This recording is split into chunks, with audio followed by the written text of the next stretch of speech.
हा अनुभव आपल्याच एका स्वामी भक्ताचा आहे. त्यांनी मला शेअर केला तेव्हा माझ्या अंगावर अक्षरशः शहारे आले. ही स्टोरी अशी आहे. त्यांच्या भावना मी शब्दात मांडण्याचा प्रयत्न केला आहे. मी कोमल, एक सामान्य भक्त.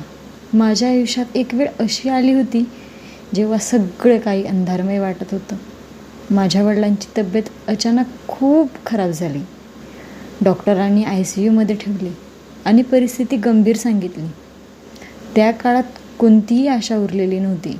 मी फक्त एकटेपणाने रडत बसले होते.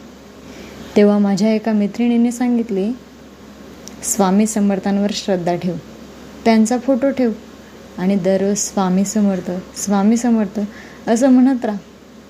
मी लगेचच स्वामींचा फोटो घेतला आणि ICUच्या बाहेर बसून डोळ्यात अश्रू आणि अंतःकरणात प्रार्थना करत राहिले. स्वामी, माझ्या वडिलांना वाचवा, तुमचा आश्रय मिळू द्या. त्या रात्री माझा तिथेच डोळा लागला आणि मला एक स्वप्न पडलं. स्वामी समर्थ हातात कमंडलू घेऊन माझ्या वडिलांच्या बाजूला उभे होते. त्यांनी मला पाहून हलकेच हसत सांगितलं, बाळ, काळजी नको करू, तुझं काम झालं. दुसऱ्या दिवशी सकाळी डॉक्टरांनी सांगितले की माझ्या वडिलांची तब्येत अचानक सुधारायला लागली आहे.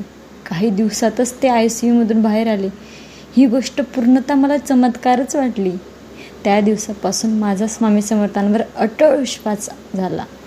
ते खरंच अखंड ब्रह्मांड नायक आहेत. जेव्हा आशा संपते तेव्हा स्वामी समर्थांचा हात पुढे येतो.